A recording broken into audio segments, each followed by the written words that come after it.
오늘 우리에게 주시는 하나님의 말씀 함께 보시도록 합니다. 역대상 13장 9절부터 14절까지 말씀입니다. 구약성경 역대상 13장 9절부터 14절, 구약성경 632페이지에 역대상 9장에서 13장 9절에서 말씀 봅니다. 역대상 13장 9절. 이제 말씀 받들어서 읽겠습니다. 기돈의 타작마당에 이르러서는 소들이 뛰므로 웃사가 손을 펴서 궤를 붙들었더니 웃사가 손을 펴서 궤를 붙들므로 말미암아 여호와께서 진노하사 치심에 그가 거기 하나님 앞에서 죽으니라. 여호와께서 웃사의 몸을 찢으셨으므로 다윗이 노하여 그곳을 베레스 웃사라 부르니 그 이름이 오늘까지 이르니라. 그날에 다윗이 하나님을 두려워하여 이르되 내가 어떻게 하나님의 궤를 내 곳으로 오게 하리요 하고 다윗이 궤를 옮겨 자기가 있는 다윗성으로 메어들이지 못하고 그 대신 가드 사람 오베데돔의 집으로 메어가니라. 하나님의 궤가 오베데돔의 집에서 그의 가족과 함께 석 달을 있으니라. 여호와께서 오베데돔의 집과 그의 모든 소유에 복을 내리셨더라. 아멘. 오늘 말씀을 준비하면서 한 주간 동안 세상의 동향을 쭉 바라봤더니 지금 전쟁이 지금 심상치가 않아요. 지금 아시죠? 이란에 지금 이 이스라엘 그리고 미국하고 이 연관이 돼서 전쟁하고 있는 거. 왜 제가 이걸 살펴보냐면 우리나라 경제와 어떤 이 연관이 있게 될까? 우리나라하고 연결해서 생각해야 되니까 관심 있는 거예요. 그러다가 제가 한 가지 느낀 게 있어요. 기름값 많이 올라가겠다. 한동안 꽤 올라가겠다. 그 생각이 들었어요. 왜 그런지 이유는 알고들 계시죠? 네, 제가 설명을 드릴게요. 우리가 그 이란 옆에 있는 호르무즈라고 하는 그 바닷길, 해협이라고 부르는데 그곳으로 배가 원유선을 이제 실어가지고 오게 돼 있어요. 그래서 기름이 우리나라로 오게 되는데 하루에 우리가 얼마의 기름을 쓰냐면은 배럴이라고 하는 이 통이 있거든요. 그 통이 1리터짜리 그 1kg짜리 물통으로 160개가 들어간 160kg짜리 통이에요. 작은 통은 아니죠. 160kg이면은 장정 아주 건실한 장정 두 사람 몸무게 정도. 그런 그 배럴을 하루에 얼마를 쓰게 되냐면 우리가 265만 개를 씁니다. 많이 쓰죠. 그렇죠? 하루에 265만 개. 이 정도 쓰는데 지금 전쟁 나서 호르무즈 해협으로 배가 지나가면은 그 모든 상선들을 다 공격하겠다고 이란이 선포를 해버렸어요. 그리고 지난주에 지나가는 상선들을 향해서 열척에다 대고 공격을 해버렸어요. 자, 이제 배가 더 지나갈 수 있을까요? 못 지나가죠? 그러니까 수입선이 끊긴 거예요. 우리나라는 거기로 지나오는 원유 99%를 받습니다. 우리나라에서 생산되는 것이 없으니까. 그러면 우리나라의 기름이 공급이 안 되겠다 생각이 드시죠? 그런데 여기 지나가는 전체 물동량 보니까 그 지나가는 것의 12%가 우리나라 거예요. 세계 2위입니다. 세 번째는 일본입니다. 11% 일본 거예요. 일본도 꽤 많이 수입해 갑니다. 그런데 제일 많이 수입해 들어가는 나라는 어디인가 보니까 중국이에요. 38%를 가져가 버립니다. 왜 그러냐면은 이란의 원유 80%를 중국이 가져갔어요. 이 이란은 원유 수출이 원천적으로 안 됐어요. 이 세계적으로 이란의 경제 제재가 들어가서 여기에 것은 사지 말아라. 만일 들어간다면 유엔에 있는 모든 이 규정을 우리 결의를 위반하는 것이다 해서 안 가져가는데 중국이 그걸 가져가면서 대신에 우리 중국 돈 가지고 이 원유값을 결제한다. 기축통화기금으로 우리 위안화를 쓴다. 이렇게 하면서 서로 간에 서로 좋은 것으로. 왜? 안 팔리면 위라는 돈이 안 들어오니까. 중국이 우리가 소비해 주마. 그 대신에 우리 돈 받아라. 이렇게 된 거예요. 그래서 중국 돈이 세계 기축통화라고 부르는 이 원유 결제 대금의 3%가 된 겁니다. 여러분 아시지만 주로 달러로 하고 그다음에 유로화로 결제를 해요. 근데 중국 돈이 슬쩍 끼어들어오면서 대신에 이 이란의 원유, 그다음번에 저 베네수엘라의 원유, 그 나라들이 사실 제재를 받았던 나라들이거든요. 그런데 미국이 그 두 나라를 공격했지요. 왜 공격했냐면은 이 중국이 그 원유를 싸게 가져가요. 그러니까 이게 제재를 받는데 뒤로 빼가지고 말레이시아 이름으로 해서 가져가는데, 말레이시아는 우리 수입한 적 없는데 말레이시아 이름으로 가져가 버리니까, 그러니까 미국이 저 원유 수입선을 다 끊어버린 거예요. 그래가지고 전쟁이 일어나게 된 겁니다. 자, 이렇게 해서 기름값이 올라간다. 보이시지요? 그런데 이게 오래 갈까요? 어떤 신문은 이제는 우리나라 큰일 났다. 왜? 원유 이제 못 들어오게 됐다. 이제는 우리나라 망하게 생겼다. 이렇게 또 말하는 언론들도 있어요. 그런데 오래 가지는 않을 것 같아요. 왜 그러냐면 제 생각에, 또 그리고 양일국 교수라는 분이 이 진단한 그 내용을 제가 칼럼을 읽어보니까 그분은 이렇게 말하네요. 중국이 원유 수입이 지금 막혀버리면 그거는 중국을 갖다가 망하게 하는 길인데 중국이 가만히 있겠냐? 그렇지요? 그러니까 중국이 이란에 대고, 야, 너 거기다 대고 포 쏘지 마. 그러니까 이제 그 지금 현재 봉쇄가 어느 정도 자기들이 할 수 있는 것이 없으니까 하는 일인데 오래 가지는 않을 거다. 이런 분석을 내놨어요. 저도 공감을 합니다. 지금 이란이라는 나라는 이 공중 제공권을 잃어버리고 바다에 지금 구축함이 20척이 지금 이것이 침몰하는 바람에 바다에 지금 가지고 있는 힘도 잃어버렸어요. 그러니까 할 수 있는 거는 미사일 쏘는 것밖에 없다. 우리가 할 수 있는 것, 여기 지나가는 배 괴롭히겠다는 건데 오래 못 갈 겁니다. 아마 이란이 버티기 힘들 거예요. 자, 제가 왜 이런 얘기를 해드리냐? 지금 상황을 보면 미래가 잠깐 앞에 미래가 보이잖아요. 근데 제가 영원한 미래를 하나 보여드리겠습니다. 영원한 미래.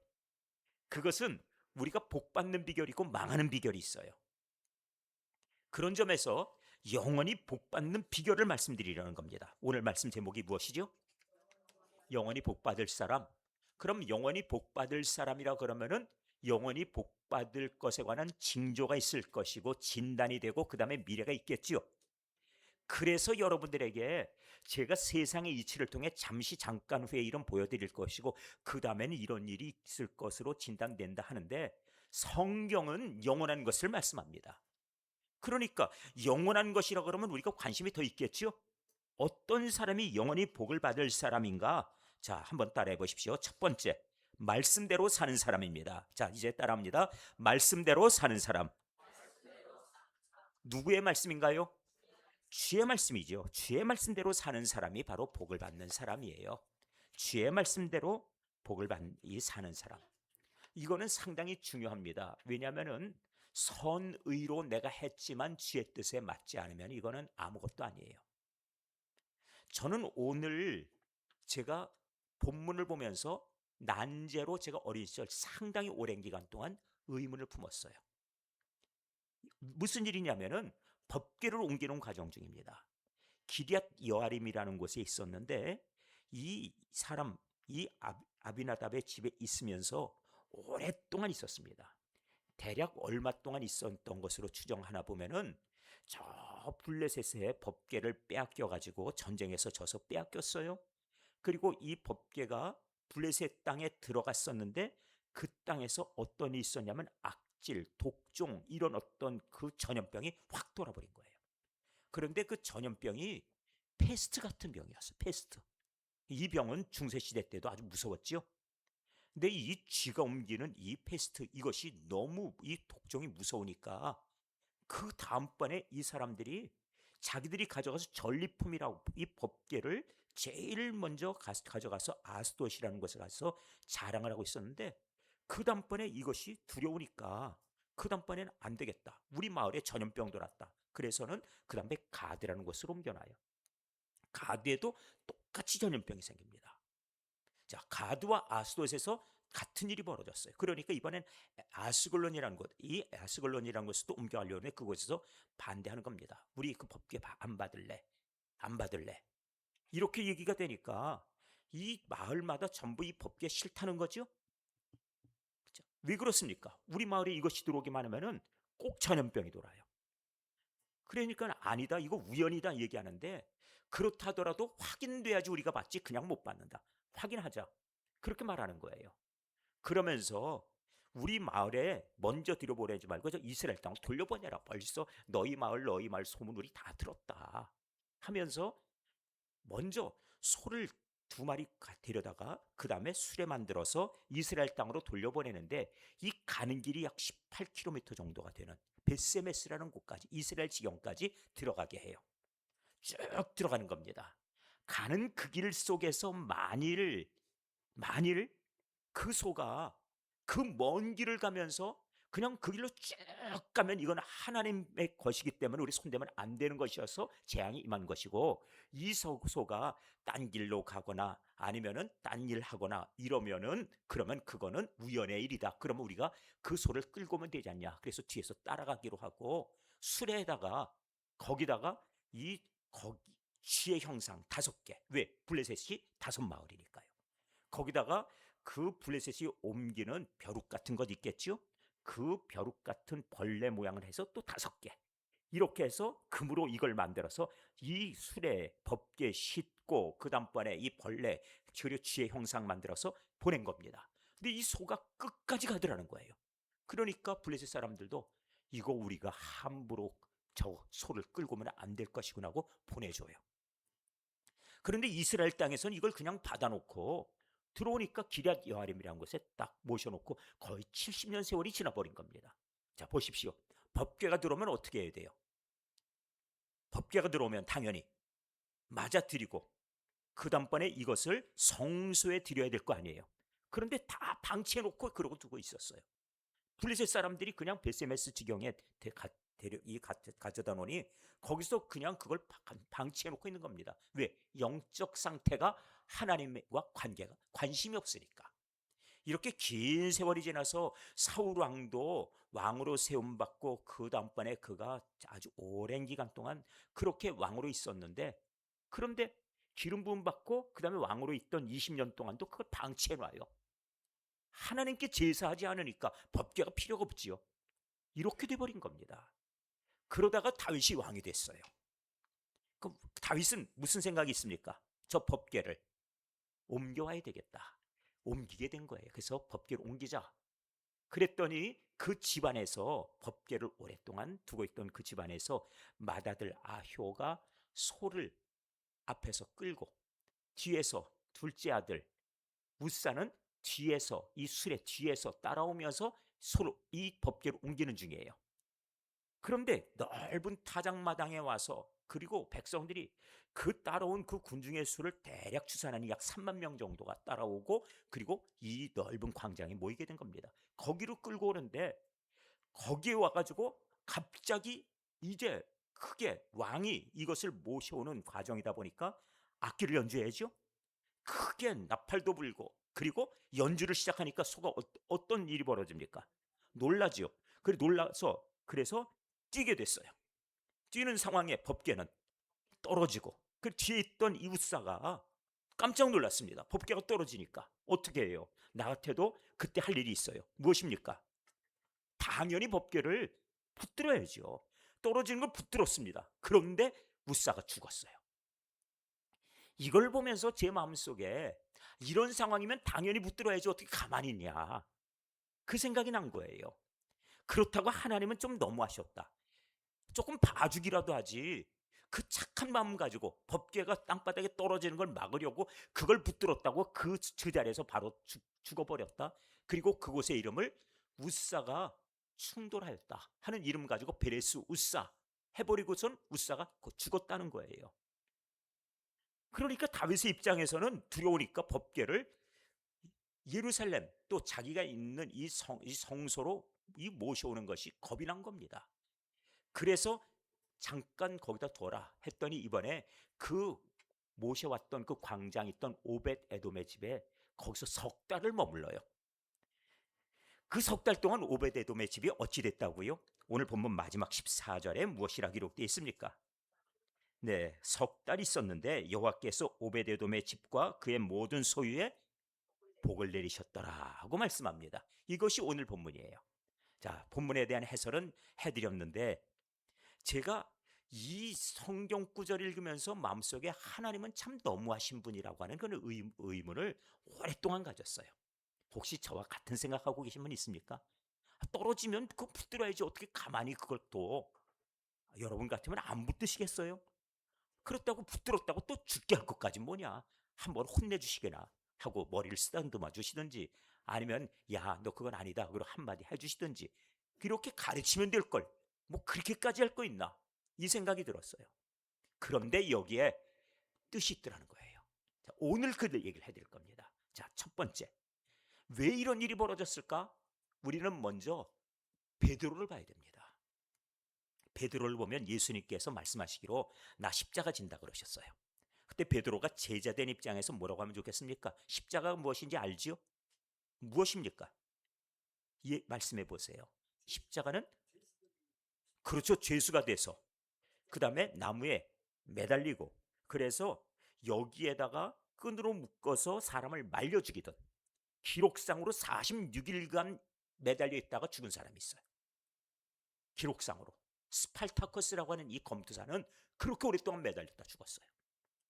그런가 하면은 아예 일찍 죽게 하려면은 여기 손목, 발목에다가 못을 박아버려요. 그렇게 되면 이 손목에서 어떤 일이 벌어질까요? 피가 터져버리겠죠?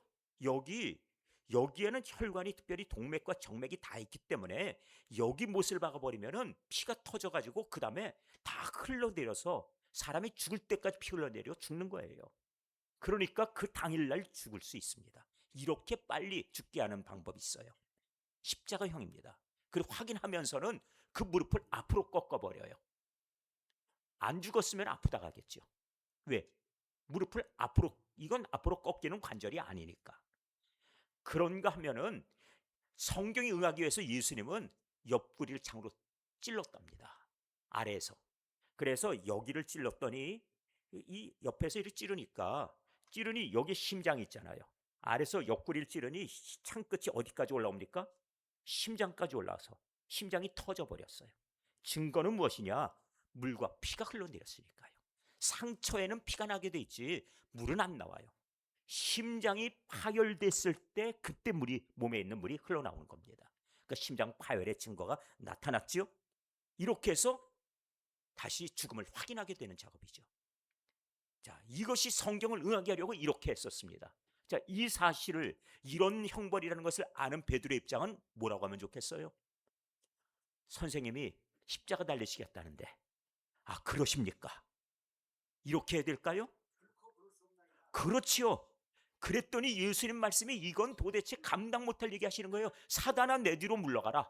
너는 나를 걸려 넘어지게 하는도다. 너는 하나님의 일을 생각하지 아니하고 뭘 생각한다고요?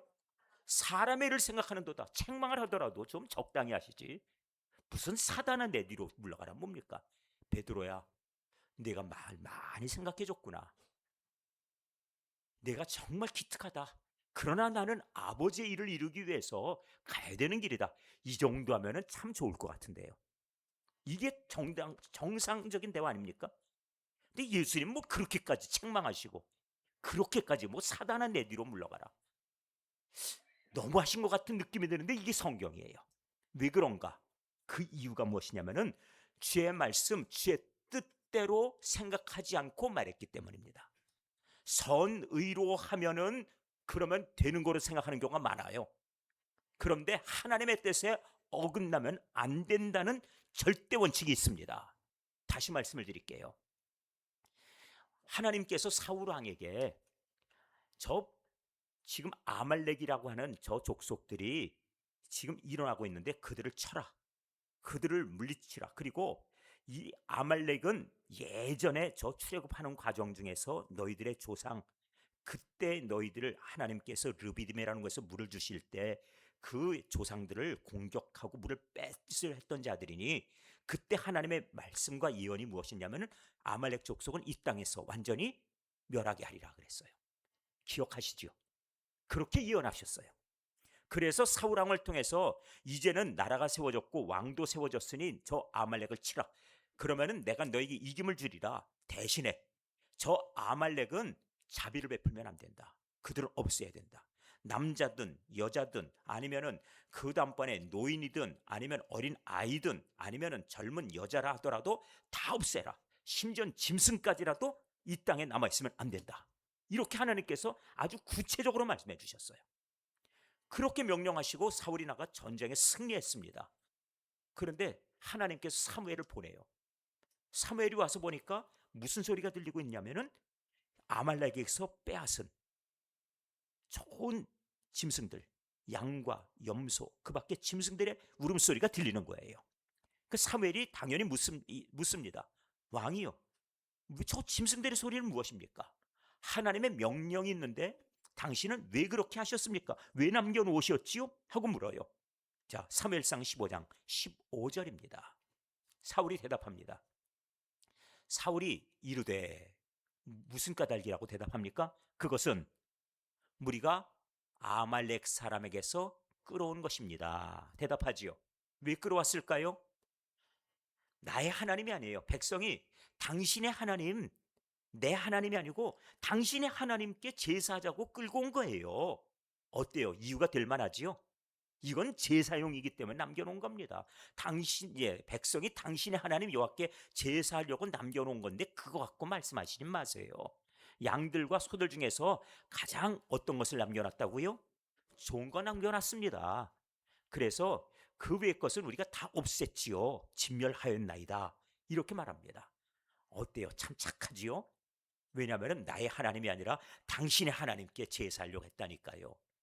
사무엘이 그렇습니까? 하나님께 제사하려고 그랬으니 놔뒀군요. 참 착한 생각하셨네요. 이렇게 했겠지요? 아닙니다. 아니에요. 그렇지 않습니다. 22절로 가볼까요? 22절 사무엘이 이르되 여호와께서 번제와 다른 제사를 그의 목소리를 청종하는 것, 그걸 좋아하신 것 같이 좋아하겠습니까? 순종이 제사보다 낫고 무엇이 무엇보다 낫다고요? 순종이 제사보다 낫고 그 다음에 듣는 것이 순양의 기름보다 낫습니다 하고 책망을 하지요. 말씀 듣는 것이 옳은 거예요. 이렇게 말합니다. 자, 제가 23절은 읽어드릴 거예요. 왜? 기억하시라고, 귀에다 담으시라고. 23절 제가 읽어드립니다. 이는 거역하는 것은 점치는 죄와 같고 완고한 것은 사신 우상에게 절하는 죄와 같음이라. 그렇습니다. 거역하는 것, 듣지 않았지 않습니까? 하나님의 말씀을. 죄 말씀을 듣지 않는 것에 대해 이렇게 말씀해요. 우리들 기억하셔야 됩니다. 하나님의 말씀을 들었는데 따르지 않는 거 무엇과 같다고요? 점치는 것과 같답니다. 점치는 것. 완고한 것은, 완고하다는 건 무엇이에요? 내 고집대로 하는 거예요. 우상에게 절하는 것 같다는 거예요. 옳은 거 알아. 그러나 난 하기 싫어. 아니, 난 이렇게 살아왔으니 난 이렇게 해야 돼. 내 성격 알잖아요. 나는 이럴 수밖에 없어요. 이 완고함은 우상숭배와 같답니다. 그러니까 안 따른다는 거예요. 변하지 않는다는 거예요. 목사님, 그런 말씀 마세요. 그런 말씀 마세요. 그게 현실적으로 가능해요. 살아보세요. 이렇게 말하는 거. 내 나이가 몇인데 저한테 그런 얘기를 하십니까? 이제 나 곧 죽을 나이인데, 나이 80다 돼가는데 무슨 저한테 그런 얘기를 하세요? 저는 그런 분을 만나봤어요. 그래서 드리는 말씀이에요. 이 완고함은 우상숭배와 같답니다. 하나님이 말씀하시면 그 말씀은 옳습니다. 그 말씀은 따르는 것이에요. 주의 말씀을 따르는 것, 그것이 복받는 비결입니다. 이걸 기억하시면 돼요. 그런데 지금 이제 벌어진 상황이 주의 말씀을 따랐는가를 보도록 합니다. 상황, 오늘 본문 가보세요. 자, 기돈의 타작마당에 이르러서는 소들이 뛰므로 9절입니다. 오늘 본문이죠. 웃사가 손을 펴서 괴를 붙들었더니, 자, 이렇게 상황이 됐어요. 상황이 이제 펼쳐졌지요. 웃사가 손을 펴서 괴를 붙들므로 말미암아 여호와께서 진노하사 치셨답니다. 왜 진노하셨을까? 거기에 답을 가져야 돼요. 착한 사람이었고, 그리고 법궤 떨어진 걸 막으려고 한 인간적인 사람이었는데 왜 그랬을까? 그 이유는 하나님의 말씀과 동떨어져 떨어져 있기 때문이었습니다. 이유는 다른 거 없어요. 하나님의 말씀과 어긋났기 때문에. 다시 말해서 첫 번째 말씀의 제목이었던 주의 말씀대로 따르지 않았기 때문이에요. 그러면 주의 말씀이 무엇인가? 여호와께서 뭘 말씀하셨을까? 우리가 여기 관심 가져야겠죠. 출애굽기 25장 14절과 15절에 주께서 말씀하신 바가 있어요. 이 법궤에 대해서 뭐라고 말씀하셨냐면, 법궤 그 채를 양쪽 고리를 만들어서 거기다가 나무를 껴서 괴를 어찌하라고요? 매게 하라는 겁니다. 그 다음에 15절, 괴는 어찌하지요? 채를 괴 고리에 꿰인 대로 두고 빼내지 마라. 그 채를 갖다가, 그러니까 이 막대기를 거기다 그냥 껴놓으랍니다. 빼놓지도 말래요. 왜? 옮겨야 될 때는 항상 이걸로 들어야 되니까 아예 빼놓지도 말아라 그랬어요. 그런데 지금 이 상황이 어찌 된 일이냐면은 지금 소가 메고 끌고 왔습니다. 새 수레를 가지고. 이게 무슨 영문이에요? 그 이유는 이전에 블레셋이 보낼 때 소 2마리를 잡아서 암소 2마리가 수레를 끌고 그리고 여기까지 온 거예요. 이렇게 왔으니까 그것 그대로 봤지요? 본대로 또 그대로 또 흉내내고 따라갑니다. 다윗이 법궤를 옮기자 그랬더니 그들이 아는 방법이 뭐예요? 아는 방법은 우리가 본 것은 그렇지요. 소가 끌고 왔고 수레에다가 실어 와서 그 수레를 패서 그것으로 번제를 삼아서 그 번제를 해서 그 소들을 제물로 해서 드렸거든요. 그렇게 했으니까 이번에도 옮길 때 어떻게 해요? 소를 동원한 겁니다. 교회가 전통을 따른다 해서 하나님의 뜻을 어기면은 그것은 어떤 일이에요? 바로 유사한 상황이 벌어진 겁니다. 아니, 같은 원리가 벌어진 거예요. 하나님의 뜻대로 하지 않고 우리 전통이 그렇대요. 우리는 그렇게 해버려댔대요. 그러면서 하나님이 기뻐하시는가엔 관심이 없다면 똑같은 일이에요. 자, 이제 보겠습니다. 우리를 살펴봐야 됩니다. 우리를 살핀다는 게 무엇이죠? 하나님의 말씀과 합한가를 보라는 것이에요. 나를 살펴봐야 됩니다. 우리 교회를 살펴봐야 됩니다. 우리 교회는 하나님의 말씀과 지금 일치하게 가고 있는가를 봐야 되는 거예요. 한국 교회를 보셔야 됩니다. 한국 교회가 하나님 주신 말씀에 따라가고 있는가 보셔야 돼요. 우리는 지난주에도 안식년에 관한 말씀을, 레위기의 말씀을 보셨지요. 그러면은 어떻게 하던가 보니까 농사를 해요. 농사하는 가운데 이 농사하면서 안식년의 것들은 이때는 우리가 씨를 뿌리지 않고 파종하지 않죠. 거두지도 않습니다. 그리고 자라난 것들은 이 땅의 소유자나 길 가는 사람이나 종들이나 다 똑같이 그것을 먹게 돼 있어요. 하나님이 그냥 주신 거니까. 그렇게 먹도록 하나님이 하셨어요. 그러니까 있는 자나 없는 자나 똑같이 같이 가는 거예요. 그렇다고 해가지고 내 땅인데 왜 너희들이 와서 먹어? 이렇게 하겠습니까? 왜 지나가는 자들, 거류자들 다 똑같이 와서 거기에서 먹게 하셨으니까. 이것이 바로 하나님의 말씀이에요. 우리 것인데 우리 것이라 하지 않는 것을 경험하는 겁니다. 보십시오. 하나님께서 우리 교회에 재정을 주시면 그거는 우리 것이지요. 그래서 우리 교회가 쓰는데 누가 뭐래? 우리 교회인데. 아니에요. 하나님께서 그 가운데 안식년을 통하여서 이것이 나의 것이 아닌 것, 하나님의 것인 것을 기억하라는 것이에요. 그 땅을 하나님께서 내가 그 땅을 너희에게 주리니 하고 이 시내산에서 말씀하셨지요. 레위기 25장에 보면 시내산에서 아직 가나안 땅에 들어가지 않았는데 너희가 그 땅에 들어갈 것인데 내가 그 땅을 너희에게 주리니라고 말씀하셨어요. 하나님이 주신 겁니다. 그러니까 하나님이 주셨으니까 하나님의 말씀대로 그렇게 7년째는 너희 것이 아님을 기억하라는 뜻이 들어있는 거예요. 이 정신이 바로 안식년의 정신 아닙니까? 우리도 마찬가지입니다. 우리에게 하나님께서 이렇게 이제 교회를 새롭게 세우게 해주셨고 1년이라고 하는 시간이 지났습니다. 그런데 어느 날 성도들이 모였어요. 그렇다고 해서 제가 뻐기면서 나는 그래도 목회하면은 교인들이 모여 잘난 척하지 말라는 것이에요. 하나님이 보내주신 겁니다. 우리 교회는 하나님이 세운 교회예요. 우리 교회 재정이 앞으로 어떻게 계속해서 늘어난다 하더라도 우리 교회는 하나님 기뻐하신 대로는 그냥 쓰겠다 하는 정신이 있어야 돼요. 그 교회 속에서 하나님께서 기뻐하심이 나타나는 거지, 그렇지 않은 교회들은 망하는 겁니다. 영원히 망하게 돼 있어요. 그렇습니다. 지금 큰 교회 의미 없어요. 큰 건물, 우리는 이미 벌써 저 서구에 유럽에 있는 교회들 다 비어가는 거 봅니다. 어마어마한 재산들 가지고 있던 수원들, 그 밖에 또 많은 그 권력들, 지금 별것도 아니에요. 이걸 우리는 역사를 통해 알고 있습니다.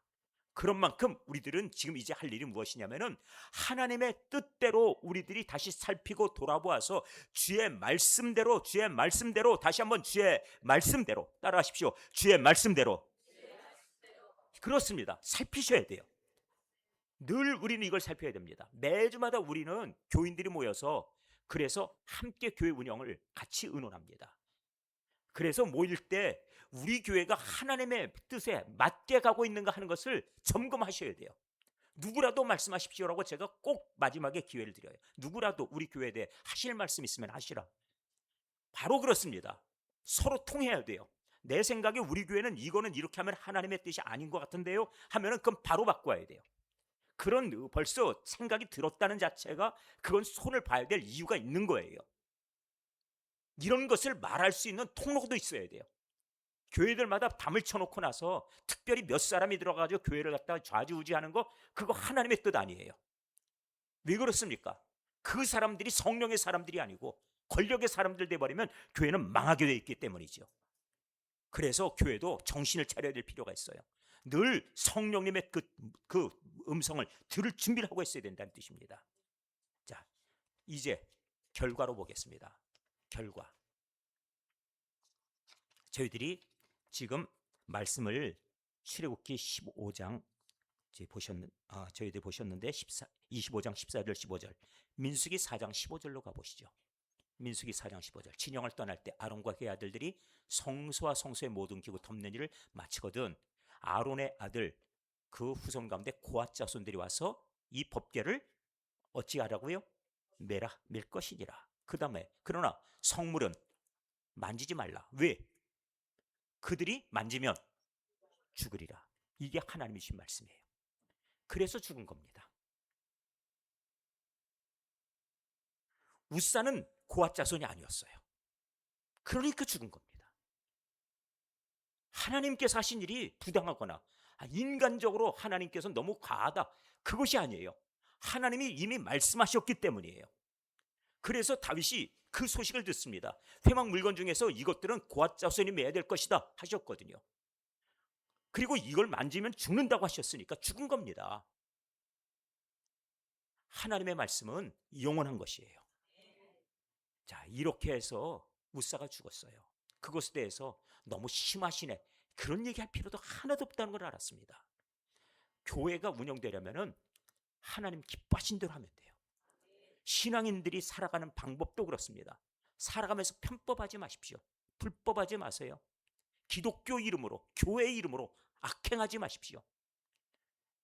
교회가 세상 향해 손가락질 당하는 일 있으면 안 됩니다. 성도들이 세상 살아가면서 하나님 기뻐하시는 일 아닌데 불구하고 그 일을 과감하게 행하면서 그러면서 배짱 부리는 일 그것이 망하는 길이라는 걸 알아야 돼요. 하나님 기뻐하신 대로 사십시오. 이것이 바로 자기를 살피라는 뜻입니다. 이렇게 해서 죽었죠. 그런데 우리는 한 군데 더 집중해서 보도록 하겠습니다. 무엇인가 하면은 사울이에요. 사울이 짐승 남겨두고 그리고 그들에게서 뭘 더 받을 게 있을까 해서 왕족들 가운데 남겨두어요. 아말렉 왕의 이름이 아각입니다. 아각 왕. 아말렉의 왕 이름이에요. 아각의 자손이 살아남았습니다. 나중에 가서 아각의 자손 이름이 성경에 한 번 나옵니다. 누군가 하면은 아각 사람 함므다다의 아들 하만이 이스라엘 민족을 지구상에서 완전히 없애버리리라. 아시지요? 그게 바로 에스더 시대의 얘기예요. 그로부터 시간이 더 많이 흘러서 몇백 년이 지난 다음에 보니까 아각 사람이라고 하나님께서 아각을 죽이라 그의 자손도 남기지 말아라 그랬는데 그 다음에 남겨놨어요. 왜? 무엇을 받을까 하여. 하나님은 그의 악한 생각도 알고 계셨던 거예요. 남겨두었습니다. 이 하만이 철천지원수예요. 우리 조상들을 그때 그리고 우리 민족 우리 백성들을 와서 우리 족속을 너희들이 죽이고 그리고 전부 탈취해 갔다. 그러니까 지금 이때 유대인 그러면은 치가 떨려 이가 갈려 하는 얘기예요. 그들을 지구상에서 다 없애겠다는 겁니다. 그 영적 싸움이 있었어요. 그때 사울이 순종해서 아각을 죽였다면 그 자손을 남기지 않았다면 이런 고통의 역사는 없었을 겁니다.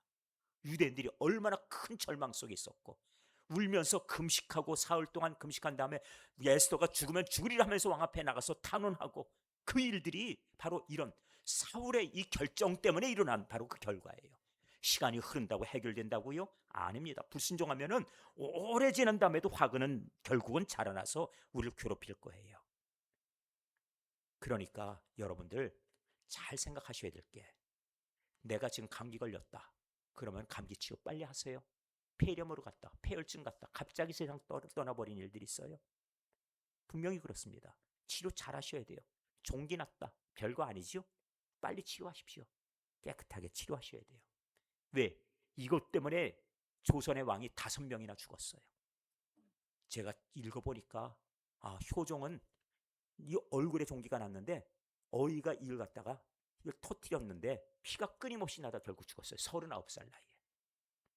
그래서 어이가 참수가 됐습니다. 이런 일까지 있었어요. 종기 하나 잘못 다스려서. 종기 때문에 우리 대한민국 이전에 조선시대 역사가 얼마나 많이 요동을 쳤는지 몰라요. 그런 일들을 몇 가지를 봤습니다. 자, 우리들 지금 우리의 문제들을 잘 풀어내셔야 됩니다. 우리 교회 기초 잘 쌓아나가야 되겠죠? 왜 그러냐면은 미래에 이것이 영향을 끼치기 때문이에요. 영원히 복받기 원하거든 지금 잘 하셔야 됩니다. 자, 이제 마지막에, 자, 13절. 다윗이 궤를 옮겨 자기가 있는 다윗성으로 메어드리지 못하고 그 대신 가드 사람 오벳에돔의 집으로 메어가니라. 하나님의 궤가 오벳에돔의 집에서 그의 가족과 함께 3달 있었는데 여호와께서 오벳에돔의 집과 그의 모든 소유에 복을 내리셨다 하고 말씀이 나오지요. 그 집에 복을 내리셨어요. 왜? 하나님의 궤를 지금 이 두려움 가운데 받아들였거든요. 이 두려움 속에서 두렵게 받은 겁니다. 이제 함부로 할 수가 없어요. 잘못 맞으면 큰일 납니다. 그걸 현장에서 본 거예요. 그럼에도 불구하고 그 집에 모셔라 하는 것에 이 거룩한 물, 이 성물을 우리 집에 잘 모시겠다 하는 뜻으로, 그리고 다음에 이 3달 만에 이 집안이 복을 받아서 집안이 어마어마하게 크게 부흥했다는 소식에 나중에 다윗이 법궤로 옮겨가죠. 그때는 소를 또 동원하겠습니까? 아닙니다. 그때는 제사장들하고 매개해요. 하나님의 말씀을 살펴봐요. 그래서 하나님의 말씀에 율법에 기록된 대로 하자. 그래서 그대로 레위인들이 와서 어깨 매는 겁니다. 보세요. 이렇게 하는 것이 정상이죠. 고쳐야 되는 거예요. 그랬더니 복을 받는 겁니다. 복 받는 이야기 보시죠. 기생 라합이 여리고에 살던 무시받던 창녀입니다. 기생이에요. 그런데 라합을 통해서 어떤 일이 있었냐면은 정탐꾼이 마침 들어왔다가 그가 정탐꾼들이 갈 데가 없으니까 이 소식을 들으려니 아무래도 사람들 출입하는 곳에 와서 그 민심을 들어보고 소식도 들어야 되겠죠. 그래서 기생이 있는 곳에 들어왔어요. 그랬더니 얼른 알아봅니다. 당신들 이성 사람들 아닌데 하고선 감춰줘요. 그러면서 이렇게 얘기합니다. 우리는 당신들이 저 앞에 와 있는 거 안다. 당신들 정탐꾼이고 다 아니까 돌아다니면 당신들 죽어요. 그리고 감춰줍니다. 그리고 피난 가게 해주면서 당신들 다음번에 올 때 우리 집안 식구들 생각하고 기억해서 구원해 주십시오. 그래서 약속합니다. 그래, 너희 집 창에다가 붉은 줄 2개를 들여놔. 그 대신에 그 방에 있는 사람은 아무도 피해 입지 않게 해줄게 하고 약속했죠. 그렇게 하고 갔어요. 그리고 라합은 무슨 일을 합니까? 자기 가족들을 여리고성에 막 전쟁이 막 일어나는 상황이 일어났습니다. 뭘 할까요? 식구들을 전부 다 불러서 다 그 방에서 나가지 마라. 여기 방에 있는 사람은 아무도 죽지 않을 거예요 해요. 그런데 그 집안 식구들이 사실 라합을 어떻게 봤겠습니까? 위대하게? 대단하게? 그렇게 봤을까요? 아니에요. 말이 그렇지. 기생이면 우리가 보통 말하는 창녀인데 무슨 말을 그렇게 대단하게 들었겠어요. 그런데 그 말을 새겨들어요. 왜? 살고 죽는 문제에 그의 말을 들어야 되겠다는 거죠. 그러면은 이렇게 아마 반문하실 거예요. 목사님, 그런 상황이라면은 누구나 말 듣지 뭐 직업이 무슨 상관이 있어요. 그렇게 말씀하시겠지요. 그럴까봐 제가 또 하나 예를 들어드리죠. 소돔성에도 멸망이 왔습니다. 아시죠? 소돔성에도 천사들이 지금 막 불과 유황으로 치겠다고 지금 상황이 됐어요. 다급합니다. 빨리 나가라, 빨리 나가라. 그런데 지금 자기 딸들하고 정혼한 이 신랑감들, 사윗감들이 지금 있는 거예요. 그게 걱정이 돼서 조금만 기다려달라고 그러고 롯이 막 뛰어갑니다. 막 뛰어가서 이복애들 지금 큰일 났어. 이 성이 지금 당장 멸망당하게 생겼으니 같이 나가세. 그렇게 했어요. 자, 똑같은 절박한 상황입니다. 지금 그 장인 될 사람의 얼굴 표정이 여유롭습니까? 장난스럽습니까? 그런데 어떻게 여겼다고 성경에 써 있냐면은 그가 농담하는 줄로 알고, 아이고 장인어른 세상이 왜 망해요? 무슨 쓸데없는 말씀. 아이고 이건 좀 연세가 드시면 좀 노망기가 좀 생기나? 이렇게 하고 말았다는 거예요. 그래서 망한 겁니다. 그들이 죽었어요. 멸망당했습니다. 생각해 보세요. 얼마나 자기 지금 입장을 물어보면은 자기가 지금 그 집 따르고 결혼해야 돼요. 그런 정도면 장인에게 잘 보여야 될 때 아닙니까? 아직 결혼을 안 했습니다. 지금 웬만하면 농담을 해도 진담으로 받아야 될 때가 아닌가요? 그런데 진담을 농담으로 여겼다고 지금 살고 죽는 상황에 이 절박함에 아니 달려와가지고 그 정도 얘기하면은 웬만하면 그냥 아이고 암만 장난스럽고 암만 아닌 것 같아 보여도 웬만하면 따라 나서서 아이고 그럼 제가 그럼 같이 나가죠 하고선 나가는 척이라도 한번 해야지 맞을 것 같은데 그리 하지 않았다는 거예요. 왜 그랬을까요? 이게 바로 문제예요. 그 집 딸들 보세요. 딸들도 아버지 통해 우리가 소돔의 후예를 낳자. 그래서 아버지 통해서 낳은 아들이 모압이고요. 아버지 통해서 둘째 딸이 낳은 아들이 베남미예요. 모압은 아버지로부터 우리 아버지를 통해서 베남미는 내 백성의 아들 이 소돔의 후예를 우리 이어간다는 뜻이에요. 이러니까 이런 상황이니까 딸들도 그러니 그 사윗감들 똑같이 만난 거 아니겠어요? 그것입니다. 우리 영향력이 어디까지 가야 되겠습니까? 나를 통해서 영원히 우리 집안이 복을 받을 만한 사람인가? 나는 지금 오늘 주신 그 말씀 따라서 주의 말씀대로 살고 있는가? 그리고 자기 자신을 살피는가? 여기서 성공하면 그 집안이 되게 돼 있어요. 그렇게 되는 겁니다. 이 라합이 아무리 기생으로 살았어도 하나님의 백성들 알아보고 지혜롭게 그들을 감춰주고 그리고 자기 고족을 구원하기 위해서 행한 그 일들 보면은 이거는 그야말로 지혜의 사람이에요. 그렇게 행하니까 가족들도 구원해내지요.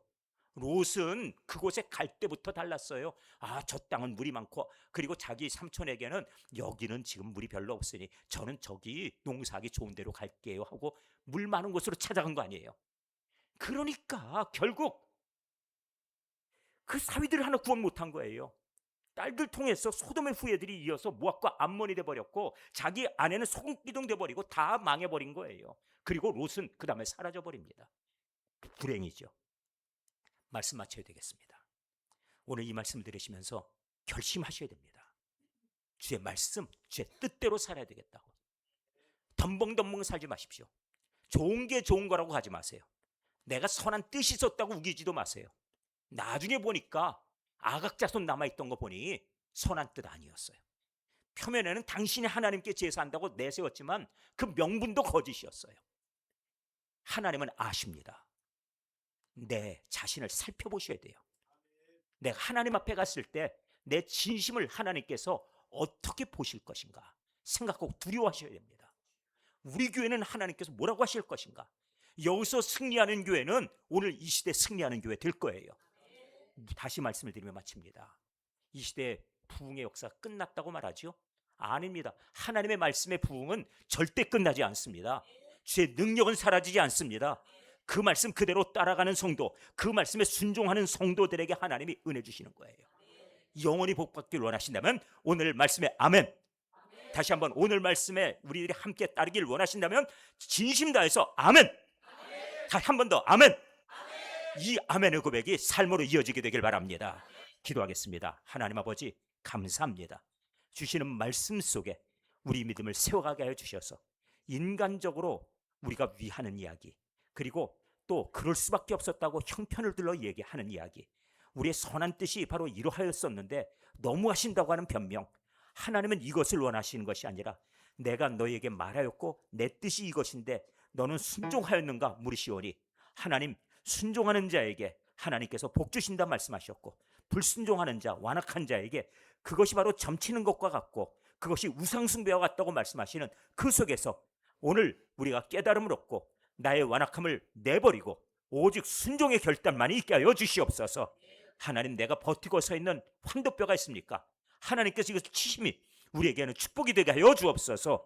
이스라엘로 새롭게 세워주시고 우리 초대교회를 통해서 하나님의 구원의 역사, 능력의 역사, 하나님께서 이 땅을 향하신 새로운 미래 구원의 역사가 이 땅에 널리 선포되게 하여 주시옵소서. 이 말씀이 우리 삶이 되기 원하오며 예수 그리스도 이름 받들어 기도하옵나이다. 아멘.